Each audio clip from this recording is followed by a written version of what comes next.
Salve, salve galera, eu sou o Professor Marx. Bem-vindos ao mundo da Química.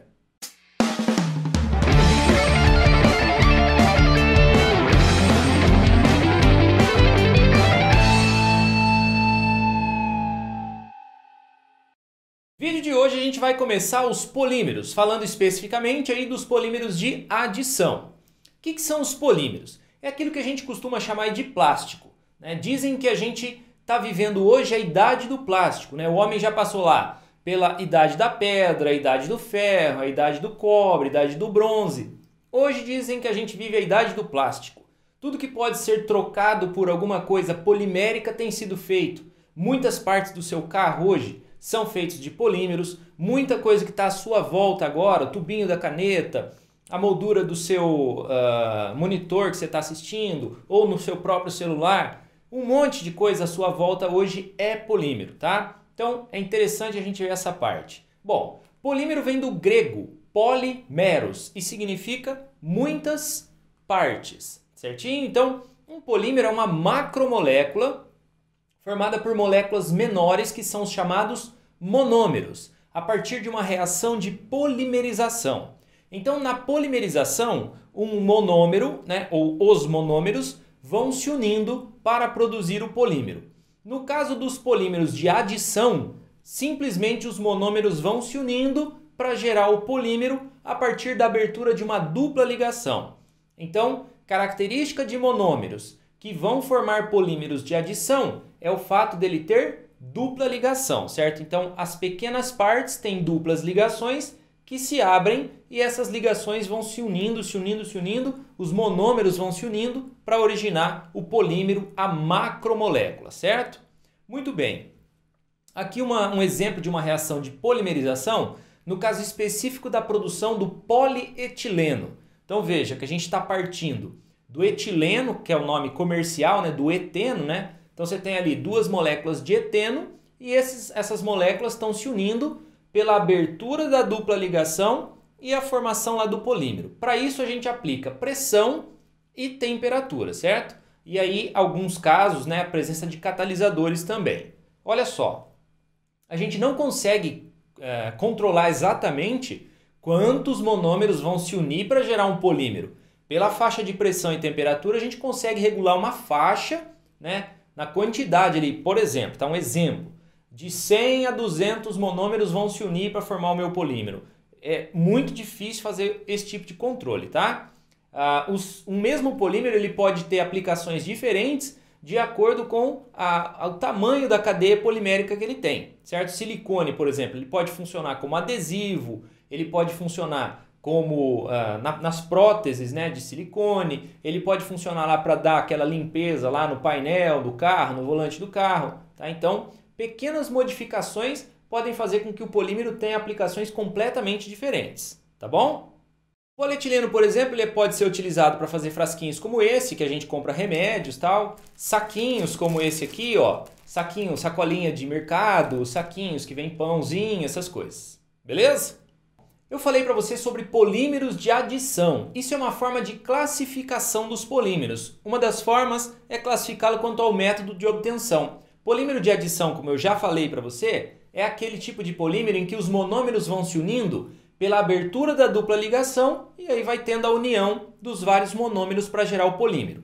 O polímero de condensação, para que haja união dos monômeros, é necessário que haja, durante a reação, a saída de uma pequena molécula inorgânica, normalmente água, HCl, tá? Então são pequenas moléculas inorgânicas que vão sair para que os monômeros possam se unir e gerar o polímero. Mas isso a gente fala com mais detalhe na aula 2 desse módulo, tá bom? Muito bem, continuando. Segundo tipo de classificação é quanto aos tipos de monômeros: homopolímeros e copolímeros. Se os monômeros forem todos iguais, nós temos homopolímeros. Se tiver monômeros diferentes, são copolímeros, tá certo? Mais um tipo de classificação quanto à ocorrência. Ele pode ser natural ou sintético. Natural, obviamente, é aquele que é encontrado na natureza, tá? Como, por exemplo, proteína, como amido, celulose, certinho? Bom, e os sintéticos são aqueles criados pelo homem, tá certo? Muito bem. E quanto à fusibilidade, se ele pode ser moldado pela temperatura ou não. Os termoplásticos são aqueles que podem ser moldados pelo calor. Então eu posso aquecer e remoldar aquele polímero. Os termofixos não permitem esse tipo de processo. Se eu tentar aquecer para remoldar, ele vai se decompor e destrói o polímero, tá? Então tem polímero que você faz e não dá para reciclar mais, não dá para usar ele mexendo com calor e temperatura. Os termoplásticos você pode aquecer, remoldar, reciclar, fazer várias formas diferentes. Legal? Belezinha? Muito bem. Vamos ver aqui, ó, como que funciona mesmo esse processo aí da reação de adição aí no caso dos polímeros. Então veja lá que você tem a dupla ligação, eu estou representando de novo o eteno, o etileno, abre-se essa dupla para a formação do polímero. Isso é polímero de adição, que é o assunto dessa aula específica, tá? Então, polímeros de adição são aqueles que são originados pela abertura da dupla ligação dos monômeros com a união desses monômeros, tá certo? Aqui o exemplo do polietileno que eu já comentei com você. Bom, aqui estão os monômeros, que seriam as duas moléculas de eteno, e ali no final o nosso polímero. Esse polímero, claro, é uma molécula muito grande, a gente está representando um pedacinho dele ali, tá certo? Ó, vamos ver alguns tipos de polímeros agora, começando aqui pelo PVC. O policloreto de vinila, né? PVC porque é polyvinyl chloride, o nome em inglês dele, tá? Então a sigla que o representa PVC. Veja lá que você tem um monômero com dupla ligação. Isso caracteriza a reação que vai ocorrer como uma polimerização de adição. Abre a dupla e forma o polímero que você está vendo ali no finalzinho, o policloreto de vinila, certo? Então o monômero é o cloreto de vinila. Vamos classificar esse polímero aí. Primeiro, vai ser sempre o mesmo monômero que é o cloreto de vinila. Então, o polímero é formado por um único tipo de monômero, homopolímero. Esse é um tipo de polímero fabricado pelo homem, portanto é sintético. E o PVC, a gente consegue por aquecimento e remoldando ele. Então ele é um termoplástico. Ô professor, mas como que eu vou saber se é termofixo ou termoplástico? Bom, aí é do conhecimento mesmo, galera. Então, assistindo às aulas, eu vou falando aqui para você qual que é termofixo, qual é termoplástico e você vai pegando o esquema aí. Beleza? Bom, então aqui algumas utilizações do PVC, o policloreto de vinila. O clássico dos clássicos, encanamentos aí que a gente conhece, e todas as suas variantes, né? A curvinha, o T, tudo aí feito de policloreto de vinila, PVC. Aqui, na utilização de forros, né? Hoje em dia, muitos locais que tem forro que era de madeira, isso é substituído pelo PVC. Ele pode ter cores diferentes, texturas diferentes, então é bem legal para ser utilizado. Aqui, conduítes para passagem de fios elétricos aí nas construções e também para aquelas botas, né, que evitam que a gente molhe os pés ali. Então, tá lá aquelas botas plásticas para pessoas que têm que trabalhar muito em contato com umidade e tal. Esse tipo de bota aí também PVC. Tá vendo só coisas totalmente diferentes. Uma bota maleável e um cano rígido de PVC. Então, pequenas modificações no polímero podem modificar completamente a aplicação dele. Legal, mais um polímero aqui, o polipropileno, PP, polipropileno. Polipropileno, olha lá, você tem um único tipo de monômero, então ele é um homopolímero, produzido pelo homem, portanto sintético, e que pode ser remoldado. Já vou te dar exemplos de aplicações para ele, tá? Então, se ele pode ser remoldado, ele é um termoplástico. Por aquecimento a gente consegue remoldar esse tipo de polímero. Então, olha lá. Dupla ligação, então caracteriza polimerização de adição. Vai abrir a ligação e juntando os monômeros para gerar o polímero que está ali no finzinho. Aplicações. Partes do nosso carro, como por exemplo essa aqui, que é a parte interna da porta. Cadeiras, bancos, banquetas, né, feitas com esse tipo de plástico aqui. Cordas, alguns tipos de cordas, outras são nylon, tá? Então tem vários outros tipos de polímeros. E esses copinhos de refresco, tal, que as pessoas hoje até levam água para a sala de aula, beleza? Próximo, poliestireno, que é o chamado isopor, a gente costuma chamar de isopor. O C6H5 lá em cima é o radical fenil, tá? Seria esse aqui a representaçãozinha dele, tá? Então, você tem ali carbono com dupla e lá em cima você teria um radicalzinho fenil, beleza? Note, é a união de várias vezes o mesmo monômero. Portanto, o isopor, o poliestireno, é um homopolímero, produzido pelo homem, portanto sintético, e que pode ser reciclado, pode ser remoldado pelo calor, portanto, termoplástico. Vamos ver algumas aplicações. Vamos lá, tem o clássico que a gente já conhece, que é a caixa de isopor, né? Que a gente usa lá para churrasco, essas coisas, para colocar nossa bebida para gelar. Copinhos, embalagens que a gente compra lanche e o lanche vem ali dentro. Às vezes a gente compra frios no mercado e vem naquela bandejinha. Tudo isso poliestireno, tá? Isopor. Aqui, aqueles floquinhos que a gente às vezes compra alguma coisa pela internet e tal e vem pelo correio e vem com essa proteção, aqueles floquinhos que tem gente que acha que aquilo lá é salgadinho. Só que não, hein? Muito bem, então isso aqui também é isopor. E uma aplicação que pouca gente conhece. Ele pode ser utilizado como molde para a construção civil. Então faz-se ali o molde e depois enche esse isopor aí, né, o vão que fica entre eles, com concreto. E aí vai fazendo a parede a partir disso aí, como você vê na imagem, né? Ó, já tem os canos ali no lugar certo, a ferragem no lugar certo, é só colocar o concreto ali por cima. Isso aí é pouco conhecido.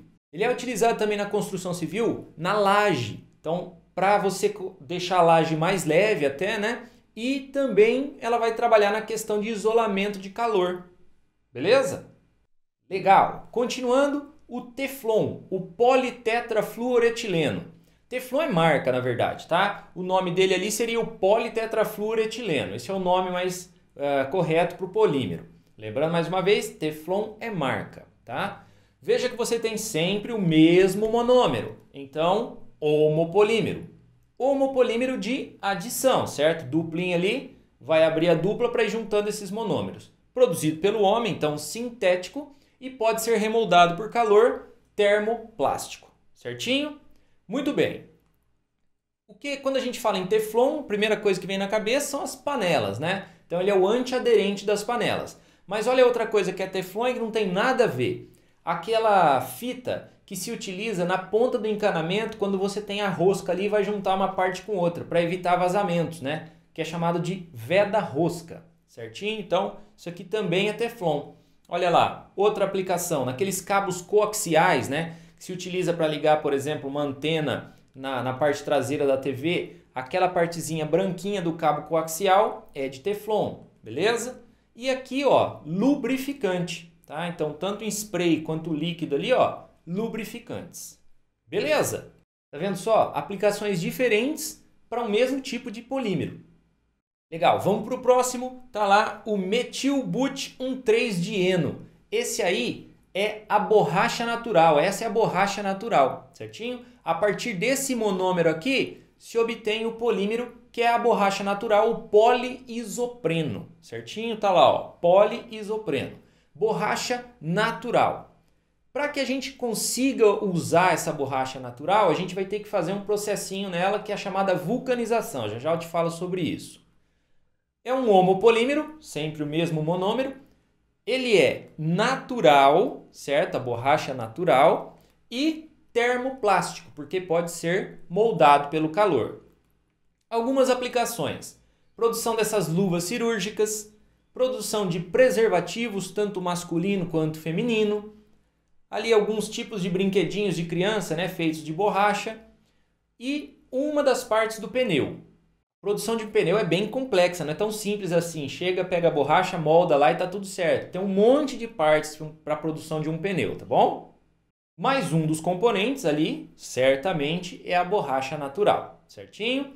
Muito bem, só que para a gente poder usar essa borracha, a gente precisa passar pelo processo de vulcanização. Tem que fazer com que essa borracha seja aquecida na presença de enxofre, para que se formem ali ligações cruzadas entre as várias cadeias de polímero para dar uma resistência maior a essa borracha. Esse processo foi criado em 1839 por esse cara aqui chamado Charles Goodyear. Foi ele quem conseguiu desenvolver esse processo de vulcanização que cria essas ligações cruzadas de enxofre ali, ó, entre uma cadeia e outra cadeia aqui do nosso polímero de borracha. certinho? Então dá a ela uma resistência um pouco maior, porque senão ela se torna muito quebradiça se tiver com temperatura baixa e muito elástica e amolecida se a temperatura estiver elevada. Por exemplo, já não serviria para um pneu, porque conforme você roda ele vai se aquecendo. Então é necessário fazer o processo de vulcanização da borracha para a gente poder aplicar. Belezinha? Tranquilidade? Vamos ao nosso videocício. Pause o vídeo, resolve sozinho e na volta a gente está junto. Botão de download do videocício aqui do lado se você não tiver a apostila. E agora, a resolução. De volta com você, vamos à resolução do videocício dado, que é esse aqui, ó. Ele fala aqui pra gente de uma poliacrilonitrila ou acrílico, tá? A gente conhece mais como acrílico. Tá aqui a estrutura dela. O que ele quer de nós? Vamos lá. A partir da fórmula, ele quer saber quem seria o monômero. Então vamos lá. Olha só, como é que você vai identificar monômero? Você precisa olhar para o polímero e ver o que está se repetindo ali várias vezes. Então olha lá. CH2CHCN, CH2CHCN, CH2CHCN. Então ó, você tem a repetição dessa estruturazinha aqui, ó. Então essa estruturinha que está se repetindo é o seu monômero. Então tá ali, ó, CH2CHCN. Mas para que se forme o polímero, tem que ter uma característica. Ou ele tem dupla ligação para ser polímero de adição, ou vai haver uma reação ali para gerar o polímero de uma forma diferente. Nessa aula a gente só falou do polímero de adição, então obviamente que isso aqui seria um polímero de adição. E para que seja polímero de adição, tem que ter dupla. Então tá aqui, ó. Então as duas pontas estão aptas a continuar a reação. Mas como é que essas duas pontas estão aptas a continuar a reação? Porque essas duas pontinhas antes eram uma dupla ligação. Então aqui, ó, a gente tinha a dupla ligação. Então esse aqui é o nosso monômero. Então vamos tentar identificar ali, ó, CH2CHCN, né, com uma dupla. CH2CHCN com dupla você tem ali na letra C. Belezinha? Ah, professor, mas aí tá fácil, porque eu sabia que era de adição, né? E como é que vai ser se não for? Na próxima aula você vê a diferença entre os polímeros de condensação e os de adição. Aí a gente vai conseguir ficar mais fácil, mais claro para você o entendimento desse tipo de resolução. Tá bom? Galerinha, por hoje é só. Espero que você tenha entendido, que tenha gostado dessa aula e possa compartilhar com os amigos o nosso projeto. Para você um abraço, cuidado na rua e que Deus abençoe as nossas vidas sempre.